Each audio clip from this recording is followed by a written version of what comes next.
Sobrang simple, yet very powerful. At kung ito ay naging effective sa malalaking organization na meron tayong nakikita ngayon, di ba? Alam naman natin, marami din malalaking organization. At tayo din nagpapasalamat, natutuwa at nagsisilbing inspirasyon natin sila. Pero take note, sila po nagsimula rin sa ganun. At hanggang ngayon, ginagawa pa rin po nila yan. Ibig sabihin tayo, bagamat nagsisimula tayo, pero let's commit to this, let's commit to the program, let's commit to the cause. Balang araw, months from now, years from now, kung ano yung tinitingala natin, time will come, tayo rin po yun. Do you agree? Yes! And alam mo, pinakamasaya dyan, ako lang, sa totoo lang, ako, I just want to really look at your face, tandaan ko, kasi alam ko sa sarili ko na dahil yung panahon, di tayo magsasama-sama. Maghiwa-hiwalay tayo. Paano maghiwa-hiwalay? Kasi time will come, lalaki tayo ng sobra-sobra, na hindi talaga tayo magkakasya sa McDo. Time will come, yung grupo mo pala mag-isa, kayang-kaya mo ng pumuno ng McDo, doble pa, hanggang labas ka, apaw, siklik-liklig at umaapaw. Gusto nyo ba yun? Pero siyempre, magsisimula yan dito. Kaya kailangan nakikita natin dito, malayo. Tingnan nyo nga ako, ang liit ang mata ko, di ba? Pero malaki yung nakikita ko, malayo. Kayo pa kaya ang lalaki ng mata nyo? Kusugin ko kaya yung mga yan. Naiintindihan nyo ba? Let's have this particular vision. And kung hindi mo pa nakikita, okay lang. Tingnan mo nga si Idol, oh. Diba? If I may so. Diba? If I may. Diba? With all due respect. Tingnan mo nga siya. Diba? Physically. Diba? May disabled, pero hindi yan naging hadlang. Bakit? Kasi yung puso't isipan, buong pagkataon niya, mas malaki pa. Able na able. Pwede ba pala natin? Ako na pala my desire, if I just want to speak blessing upon blessing, talagang kailangan maseso yumaman ka kasi magsisilbi kang inspirasyon sa maraming tao. So, totoo lang. Diba?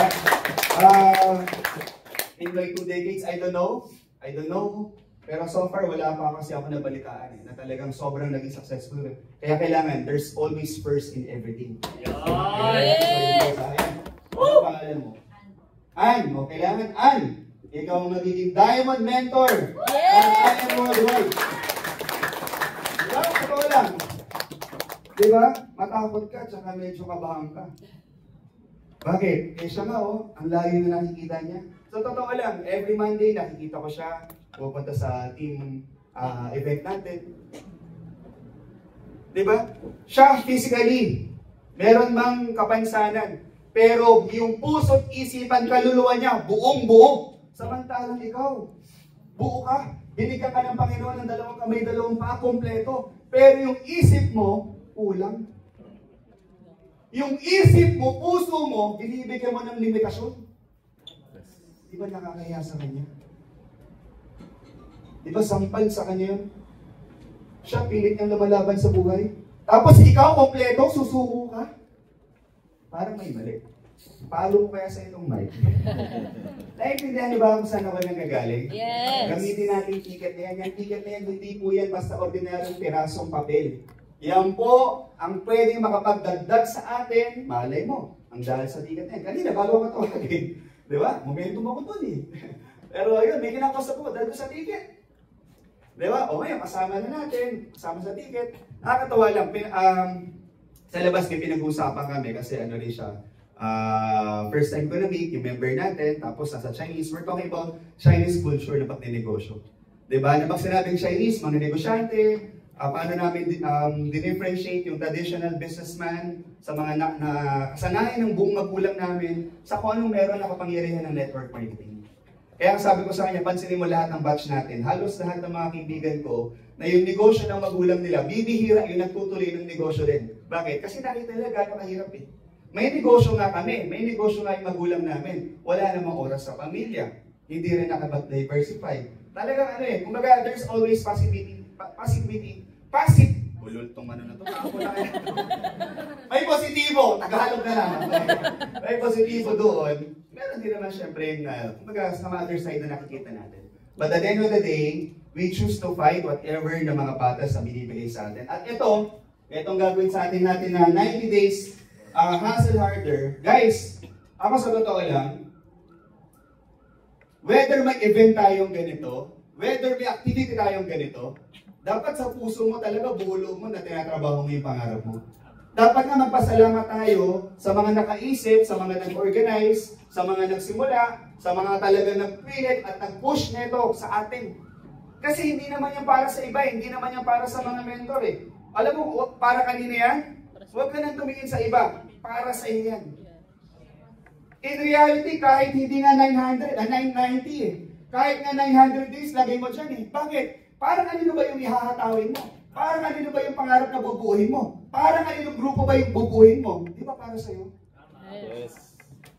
Ang tagal naman, 90 days. Baka naman 9 hours pa lang, kailangan makatagal. Eh kung ganun pa lang naman, kalimutan na natin yung pangarap natin. Para mo nang sinabi dun sa mga tao na huwag ka na pangarap.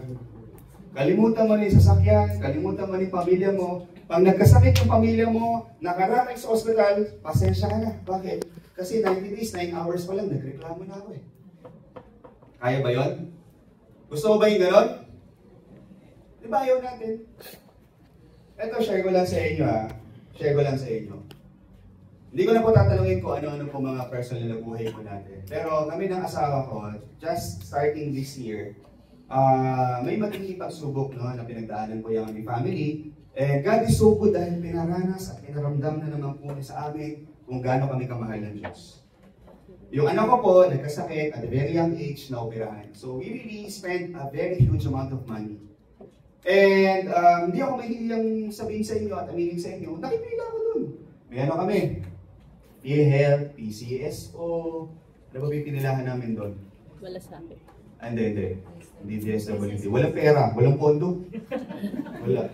DOH din, pumila rin kami DOH. Walang pondo. Wala sa akin.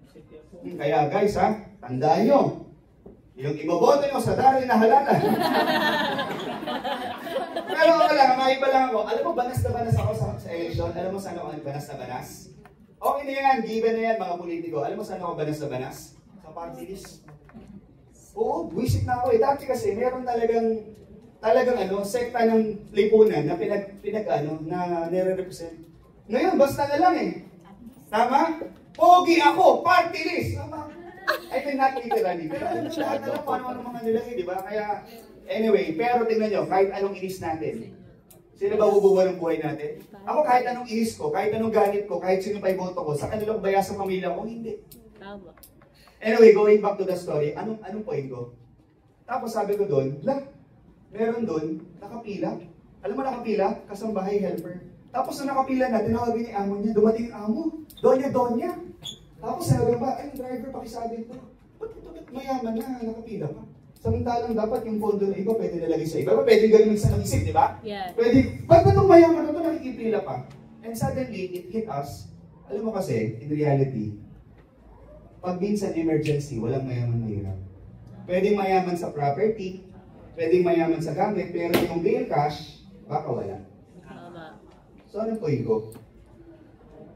Huwag natin antay may mangyari sa pamilya natin. Huwag natin antay may matinding pagsubok bago tayo kikilos.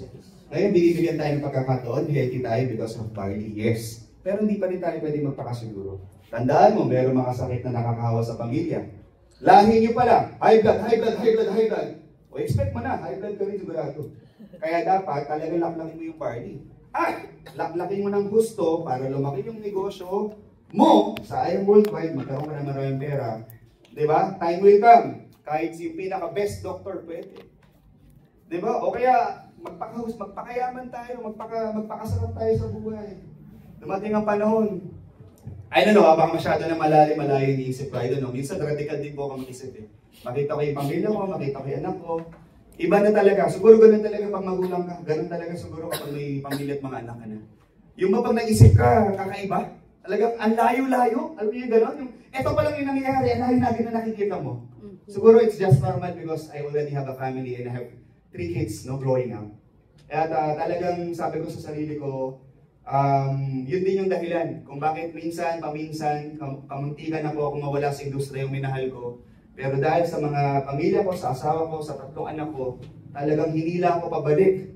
Talagang itinayo, pinako ako sa industriyang to. At salamat sa Diyos dahil nakilala ko ngayon sa IM Worldwide. Salamat dahil ginamit ko si Pets, si Ana, ang showbiz natin. At ngayon, Sa totoo lang. In reality, pwedeng wala kayo dito. Pero ba't kayo nandito?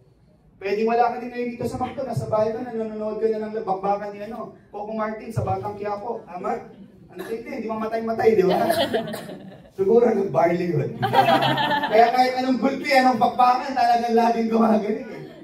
Pero guys, going back, let's be serious.